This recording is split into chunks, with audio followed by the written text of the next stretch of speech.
Hello youngsters, which is first, chicken or egg? కోడా గుడ్డ ఏది ముందు? ఈ ప్రశ్న మీకు కూడా చాలాసార్లు వచ్చి ఉంటుంది కదా. మనకే కాదు, దరిదాపు సైన్స్ అండ్ టెక్నాలజీ పుట్టక ముందు నుంచి కూడా సర్వ మానవాళిని కొన్ని శతాబ్దాలుగా మరి ఆలోచింపజేసిన ప్రశ్న ఇది. మరి సైన్స్ అండ్ టెక్నాలజీ లేని రోజుల్లో రాజులు మహారాజుల దగ్గర పండితులు మరి గొప్ప గొప్ప విద్యావంతులు ఉన్న దినాల్లో కూడా అనేక మందిని ఆలోచింపజేసిన ప్రశ్న. సైన్స్ అండ్ టెక్నాలజీ పెరిగిన తర్వాత శాస్త్రవేత్తలని వేదికల మీద కూర్చోబెట్టి చర్చకు దింపిన ప్రశ్న. ఒక్కొక్క శాస్త్రవేత్త వారి దగ్గర ఉన్న రకరకాల థియరీస్ ద్వారా మరి వారు ప్రూవ్ చేసిన ప్రశ్న ఈ యొక్క chicken or egg, which is the first? Chicken or egg dilemma అనేది ప్రపంచాన్ని ఇప్పటికీ ఆశ్చర్యానికి గురి చేసేది. అయితే చాలామందికి దీంట్లో తెలియని విషయం ఏంటంటే, this is an paradoxical question. అంటే ప్రశ్న ఎవరు అడిగారో అడిగిన వాడి దగ్గర జవాబు ఉంటుంది. కాబట్టి దీని ప్రశ్న చాలా జాగ్రత్తగా వినాలి మనం. ఫస్ట్ చికెన్ ఆర్ ఎగ్ అన్న క్వశ్చన్ అడిగితే మాత్రం I will say the egg is first. వెంటనే మీకు కోపం వస్తుంది. ఇదేనా నాయన, నువ్వు పెద్ద ప్రొఫెసరు, నువ్వు పెద్ద సైంటిస్టు, మంచి ఇవాంజలిజం చేస్తున్నావు, యవనస్తుల్ని చక్కటి మార్గంలో బైబిల్ మార్గంలో నడిపిద్దామనుకుంటే బైబిల్లో కొట్టేసి పడేసేటట్టుగా ఎగ్ ఈజ్ ఫస్ట్ అంటావు. బైబిల్లో ఎంత చక్కగా పక్షుల్ని కదా దేవుడు ముందు సృజించాడు. Yes, exactly. అక్కడ పక్షులే ఫస్ట్, ఇక్కడ ఎగ్ ఫస్ట్. కన్ఫ్యూజ్ అవ్వబాకు, నీతో ఉన్న ప్రాబ్లం అదే. వినేది తక్కువ, ఆవేశం ఎక్కువ. కొద్దిగా ఓపిక్గా విను. What is my paradoxical question? Chicken or egg? I'm not asking the bird or egg. Are you clear? Now coming to the point, I will explain you. Chicken or egg ఈ question మనకు వస్తే మాత్రం, కోడా గుడ్డ అన్న ప్రశ్న వస్తే మాత్రం ఖచ్చితంగా గుడ్డే ముందు, అనుమానం ఏం లేదు. బర్డ్ ఆర్ ఎగ్ అనే ప్రశ్న మనకు వస్తే మాత్రం పక్ష గుడ్డ ఏది ముందు అంటే మాత్రం ఖచ్చితంగా bird is first. I will explain you scientifically today. చాలా ఏళ్ళ క్రితం, కొన్ని మిలియన్ల సంవత్సరాల క్రితం మనం వెనక్కి వెళ్తే రకరకాల డైనోసర్స్ ఉండేవి. ఈ డైనోసరస్లో చాలా చిన్న జాతి డైనోసరస్ను టెరాపాయిడ్స్ అనేవాళ్ళు. ఈ టెరాపాయిడ్స్ అనే డైనోసరస్ ఎప్పుడైతే డైనోసరస్లు అంతరించిపోతూ ఉన్నాయో, ఈ టెరాపాయిడ్స్ అనే డైనోసరస్లు మరి ఏ జీవి అయినా అంతరించిపోయేటప్పుడు ఏం జరుగుద్ది అని అంటే, అక్కడి వాతావరణానికి తగ్గట్టుగా ఆ జీవి మ్యూటేట్ అవుతుంది. అంటే కొత్త రూపంలోకి తన యొక్క రూపు రేఖలు ఆకారాన్ని, అది చనిపోయినా దాని నెక్స్ట్ ఆఫ్ స్ప్రింగ్ మారేటట్లుగా మరి డిఫరెంట్ జీవితో అది పోయి కలుస్తూ ఉంటుంది. అంటే లోకంలో ఉన్న ప్రతి జీవి తన జాతి ప్రకారమే అది మేట్ అవ్వాలని లేదు. ఇప్పుడు ఒక రకం పక్షి ఇంకొక రకం పక్షితో మేట్ అవ్వడం ద్వారా కొత్త పక్షి భూమి మీదకి వస్తుంది. ఒక రకమైన జంతువు ఇంకో రకమైన జంతువుతో మేట్ అవ్వడం ద్వారా ఇంకొక కొత్త రకమైన జంతువు వస్తుంది. అర్థమవుతుందా నేను చెప్పేది? గుర్రము గాడిదే రెండు కలిస్తే కంచెర గాడిద ఏ రీతిగా బయటకు వచ్చిందో, this is a simple thing. అట్లా ఈ లోకంలో సృష్టి యొక్క ధర్మంలో బైబిల్లో ఏం చెప్పాడు? ఫ్రూట్ఫుల్ అండ్ మల్టిప్లై అన్నాడు. ప్రతిదాన్ని కూడా మరి ఫలించి అభివృద్ధి చెందండి అని దేవుడు దీవించాడు. కాబట్టి ఈ మిక్స్డ్ మేటింగ్ ద్వారా రకరకాల జీవులు, అంటే కొత్త రకం జంతువులు, కొత్త రకం పక్షులు, కొత్త రకం కీటకాలు, కొత్త రకం జీవులు ఈ భూమి మీద వెలుస్తూ ఉంటాయి. ఆనాటి వాతావరణ పరిస్థితుల్ని బట్టి వాటిని తట్టుకునేటట్టుగా అవి వాటి యొక్క డిఎన్ఏస్ను మ్యూటేట్ చేసుకొని కొత్త రకం జీవులు మరి ముందుకు వస్తూ ఉంటాయి. ఒక జాతి పక్షి ఇంకొక జాతి పక్షి రెండు మేట్ అవుతే ఇప్పుడు మరొక కొత్త జాతి పక్షి బయటకు వస్తుంది. దాన్నే మ్యూటేషన్ అంటాం. ఆ డిఎన్ఏలో అలాంటి మార్పులు వస్తూ ఉంటాయి. ఆ రకంగానే చికెన్ ఫామ్ అయింది. అసలు బైబిల్లో ఎక్కడన్నా చికెన్ అన్న వర్డ్ ఉందా? You search in the Old Testament and the New Testament. Old టెస్టిమెంట్లో అసలు హెన్ అన్న పదం కూడా లేదు. న్యూ టెస్టిమెంట్లో లూకా సువార్త 13వ అధ్యాయం 34వ వచనంలో యేసు ప్రభు సువార్త ప్రకటిస్తూ యెరూషలేమును గురించి మాట్లాడుతూ, కోడి తన పిల్లలని తన రెక్కల కింద చేర్చుకున్నట్లుగా అనేక మార్లు నేను మిమ్ముల్ని నా రెక్కల కింద చేర్చుకున్నాను అన్న పదంలో మొట్టమొదటిసారి కోడి అనే పదం విన్నారు. మొట్టమొదటిసారి హెన్ అని అక్కడ రాయబడ్డది. It's not a chicken again. కాబట్టి ఇక్కడ నీ క్వశ్చన్ ఏంటి? Chicken or egg, which is first అన్న పాయింట్ కదా. ఇక్కడ నువ్వు బర్డ్ ఆర్ ఎగ్ కాదు కదా నీ క్వశ్చన్. చికెన్ ఆర్ ఎగ్ దాని గురించి నేను చెప్తున్నా. ఇక్కడ నువ్వు చికెన్ ఆర్ ఎగ్ అన్న పాయింట్లో మళ్ళీ జాగ్రత్తగా మనం చూస్తే ఈ డైనోసరస్లో చిన్న డైనోసరస్ అయిన టెరాపాయిడ్స్ మరి కొత్త రకం మ్యూటేట్ అవుతూ అవే పక్షుల్లాగా మారాయి. సో 350 మిలియన్ల సంవత్సరాల క్రితం ఏదైతే ఈ యొక్క డైనోసరస్లో టెరాపాయిడ్స్లో మ్యుటేషన్ జరుగుతూ మరి అవి పక్షులుగా మారాయో వాట్లలో ఆర్కియోప్టెరిక్స్ అనేది 190 మిలియన్ల సంవత్సరాల క్రితం పూర్తి పరిపక్వతతో అది ఒక జాతి పక్షిగా మారింది. ఇదొక రకమైన జాతి పక్షిగా మారినప్పుడు ఈ పక్షి మరొక జాతి పక్షితో రెండు కలవగా 150 మిలియన్ల సంవత్సరాలప్పుడు కొత్త రకమైన ఒక గుడ్డు అనేది పుట్టింది. అది డైనోసరస్ గుడ్డు కాదు, అది ఒక రకమైన పక్షి గుడ్డు. ఆ గుడ్డులో డైనోసరస్కు సంబంధించిన డిఎన్ఏ ఉన్నది, అలాగే ఆ గుడ్డులో మరి పక్షికి సంబంధించిన డిఎన్ఏ ఉన్నది. ఈ యొక్క రెండు డిఎన్ఏలు మ్యూటేట్ అవ్వడం ద్వారా మొట్టమొదటిసారిగా 150 మిలియన్ సంవత్సరాల క్రితం ప్రాక్టో చికెన్ అనే ఒక కొత్త పక్షి ఉద్భవించింది. ఈ ప్రాక్టో చికెన్లో మేల్ అండ్ ఫీమేల్ రెండింటిని మేట్ చేస్తే అప్పుడు మనకు చికెన్ అనే బర్డ్ అసలు మొట్టమొదటిసారిగా కోడి అనేది ఈ భూమి మీదకి వచ్చింది. ఇప్పుడు చెప్పండి, గుడ్డు ఫస్టా కోడి ఫస్టా, చికెన్ ఆర్ ఎగ్ అన్న ఈ డైలమాలో క్లారిటీగా సైంటిఫిక్ థియరీ ప్రకారం మనకు దొరికిన ఆధారం ఏంటి చెప్పండి. టెరాపాయిడ్స్ ఆర్కియోప్టెరిక్స్గా మారాయి, ఈ పక్షులు ప్రాక్టో చికెన్గా మారాయి. ప్రాక్టో చికెన్ పెట్టిన గుడ్డులో నుంచి ఎవరు వచ్చారు? చికెన్ బయటకు వచ్చింది. ఆ రోజు నుంచి అది చికెన్ అయింది. ఇప్పుడు డిఎన్ఏ అంతా కూడా క్లియర్ చికెన్ డిఎన్ఏ అనమాట. మనం ఇప్పుడు మన కళ్ళ ముందు కనపడే కోడి యొక్క డిఎన్ఏ అంతా దాని నుంచి వచ్చింది.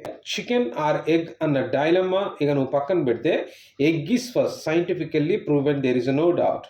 Now coming to the point, bird or egg which is first అన్న క్వశ్చన్లో ద బర్డ్ కమ్స్ ఫస్ట్, అంతే కదా. ఇప్పుడు డైనోసరస్లలో టెరోపాడ్స్ ఎలా మారాయి? 350 మిలియన్ల సంవత్సరాల క్రితం మ్యుటేట్ అవుతూ అవి ఆ ప్రాంతంలో జీవించలేక చిన్న జీవులు మరి బలంగా ఎగిరి ఎగిరి రెక్కలు స్థాపించుకొని వాటి పిల్లలు మ్యుటేట్ అవుతూ రెక్కలు గల పక్షులుగా మారే. ఇవి పక్షులతో కలవడం ద్వారా, పక్షులతో మేట్ అవ్వడం ద్వారా సంపూర్ణంగా పక్షుల్లాగా మారాయి. అట్లా కొత్త రకపు పక్షులనే పుట్టాయి. అప్పుడు అవి పక్షులతో మేట్ అవ్వడం ద్వారా ఈ మ్యుటేషన్లో అవి కూడా గుడ్లు పెట్టడం మొదలుపెట్టాయి. సో ఇక్కడ ఏమైంది? బర్డ్ ఆర్ ఎగ్ అన్న క్వశ్చన్లో బర్డ్ ఈజ్ ఫస్ట్ వచ్చింది, is not the egg. So the same thing what exactly Bible says. దేవుడు ఆదికాండము 1వ అధ్యాయము 20 నుంచి 22 వచనాల్లో ఆయన పక్షుల్ని సృజించాడు. ఆదికాండము 1వ అధ్యాయము 20వ వచనం నుంచి మనం గమనిస్తే, దేవుడు జీవము కలిగి చలించు వాటిని జలములు సమృద్ధిగా పుట్టించును కాకానియు, పక్షులు భూమిపైన ఆకాశ విశాలములో ఎగురుగాకానియు పలికాడు. 21వ వచనంలో దేవుడు జలములలో వాటి జాతి ప్రకారము జలములు సమృద్ధిగా పుట్టించిన మహామత్స్యములను, జీవము కలిగి చెలించు వాటినన్నింటినీ దాని జాతి ప్రకారము రెక్కలు గల ప్రతి పక్షిని సృజించెను. అది మంచిదని దేవుడు చూశాడు.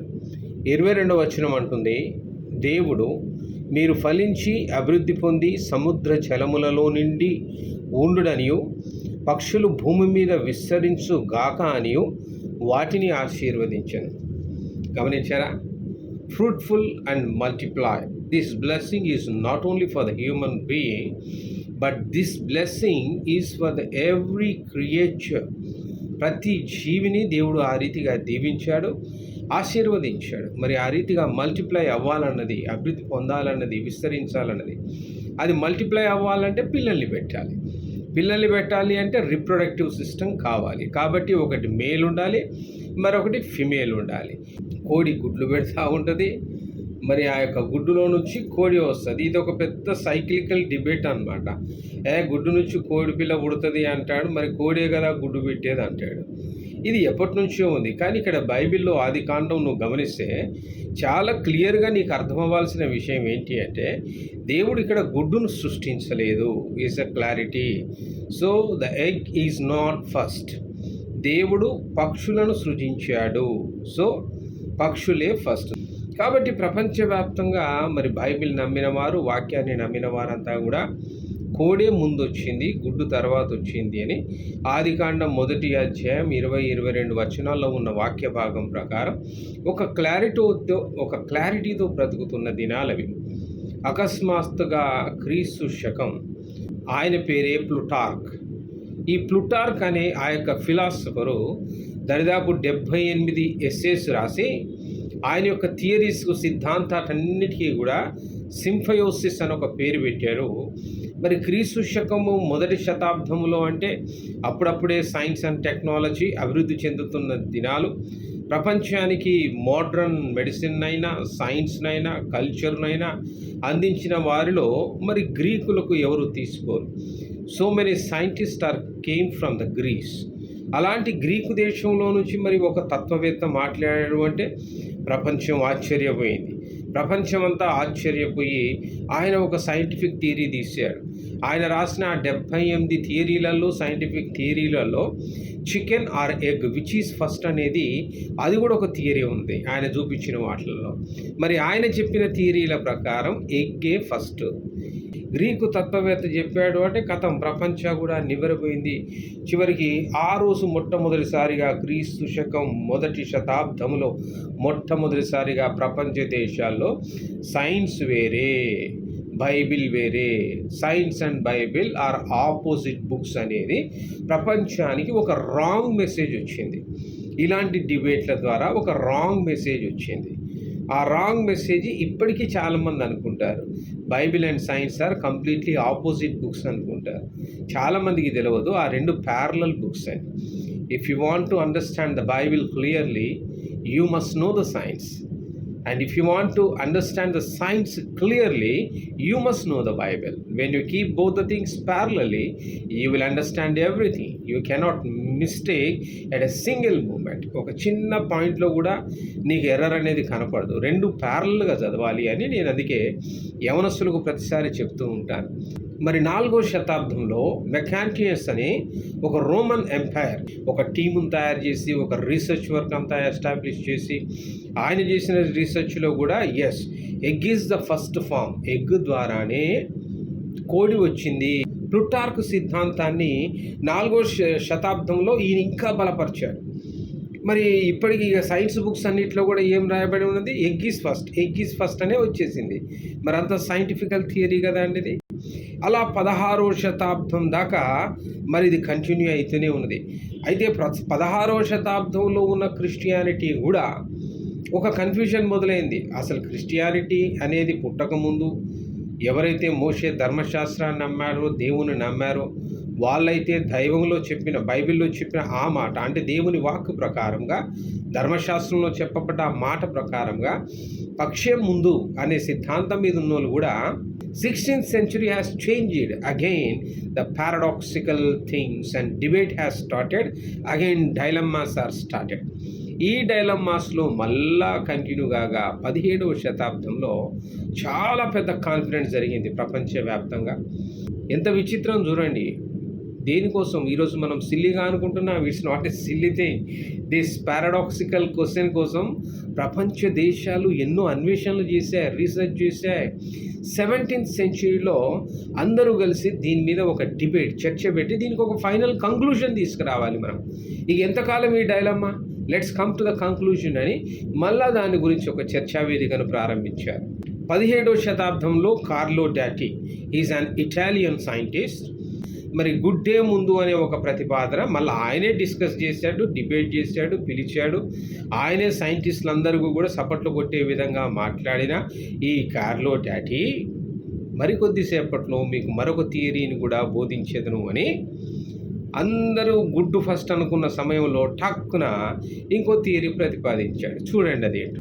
ఏదైతే పక్షి గుడ్డు పెడుతుందో దాని గర్భంలో ఉన్న మెత్త గుడ్డు బయటికి గాలికి ఎక్స్పోజ్ కాగానే ఆ గుడ్డు పైన ఒక గట్టి పొర ఏర్పడుతుంది, ఆ షెల్. అది కాల్షియం కార్బోనేట్తో ఆ పొర ఏర్పడుతుంది. ఆ పక్షి యొక్క యూటరస్ నుంచి ఓవోక్లైడిన్ 17 అనే ఒక ప్రోటీన్ ఈ యొక్క పొర గట్టిగా మారడానికి సహాయం చేస్తుంది. ఓవోక్లైడిన్ ఎక్కడి నుంచి వస్తుంది? ఆ ప్రోటీన్ గుడ్డు లోపల ఉంటుందా? ఓవోక్లైడిన్ అనేది అసలు ఎక్కడ ఫామ్ అవుతుంది? గుడ్డు లోపల దానికి అసలు ఏం సంబంధం ఉండదు. గుడ్డు లోపల ఎల్లో ఉంటుంది, వైట్ ఉంటుంది. అదంతా కూడా ఒక ఎంబ్రియోనిక్ లేయర్లో పొదగబడి ఉంటుంది. దానిపైన ఈ పొర వస్తుంది. గుడ్డు ఆ పొర బయటి భాగం అంతా కూడా మరి ఆ రీతిగా బయటికి రాగానే, గాలికి ఎక్స్పోజ్ అవ్వగానే ఒక కెమికల్ రియాక్షన్ జరిగి కాల్షియం కార్బోనేట్ షెల్గా పొర గట్టిగా మారిపోవాలి అంటే ఓవోక్లాడిన్ 17 అనే ప్రోటీన్ ఆ పక్షి యొక్క గర్భంలో నుంచే ఈ గుడ్డు పై భాగాన్నంతా చుట్టుకొని బయటకు వస్తుంది. So that is the reason. అంటే ఇప్పుడు ఏంటి, గుడ్డు నుంచే వచ్చింది అన్న సిద్ధాంతం మళ్ళీ మొదటికి ఇప్పుడు ఎక్కడొచ్చింది? ఫస్ట్ ఏది రావాల్సి వచ్చింది? పక్షి యొక్క గర్భమే మళ్ళీ మూల కారణమైంది. కాబట్టి this question is called as paradoxical question. నువ్వు అడిగే క్వశ్చన్ను బట్టి ఆన్సర్ ఉంటుంది. 100% ఎగ్ ఈజ్ ఫస్ట్. చికెన్ కాదు ముందు, ఎగ్గే ముందు వచ్చింది. బట్ బర్డ్ విషయంలోకి వస్తే మాత్రం బర్డ్ ఈజ్ ఫస్ట్. కాబట్టి ఇక నో కన్ఫ్యూజన్, ఇక పెద్ద డిబేట్లు పెట్టుకోకండి, దీని గురించి గొడవలు పడకండి. 2024 సంవత్సరంలో ఇండోనేషియాలో ఇదే చర్చా వేదిక జరుగుతూ ఉంటే, మరి చికెన్ ఆర్ ఎగ్ అన్న డిబేట్ జరుగుతూ ఉంటే ఒకడు ఆవేశంతో రెచ్చిపోయి జూలై నెల 24వ తారీఖు న్యూస్ వెతకండి, 15 మంది కత్తితో పొడిచి 15 మందిని కత్తిపోటుతో చంపేశాడు కోపంతో, ఆవేశంతో. ఎగ్గా చికెనా అన్న దగ్గర. కాబట్టి క్వశ్చన్ జాగ్రత్తగా అర్థం చేసుకుంటే ఆన్సర్ బయటకు వస్తుంది. If the question is chicken or egg అన్నారనుకో, egg is first, no doubt. Bird or egg which is first అన్నారనుకో, the bird is first. Yes, bird is first according to the Bible, egg is first according to the scientific theory. Science నమ్మే వాళ్ళు ఎగ్గే ముందు వచ్చింది కదా అని ఎగటాలు చేసుకోబాకండి. Bible నమ్మే వాళ్ళు birthday ముందు వచ్చింది కదా అని వాళ్ళని ఎద్దేవా చేయబాకండి. ఇద్దరు ప్యారలల్గా కరెక్ట్గా పారాడాక్సికల్ క్వశ్చన్లో ఏమడుగుతున్నారన్న దాన్ని మీరు అర్థం చేసుకోండి. చికెన్ ఆర్ ఎగ్ అంటే మాత్రం egg is first, bird or egg అంటే మాత్రం bird is first. Now everything clear? No doubt, no chicken and egg dilemma. Keep the full stuff for that. All the best.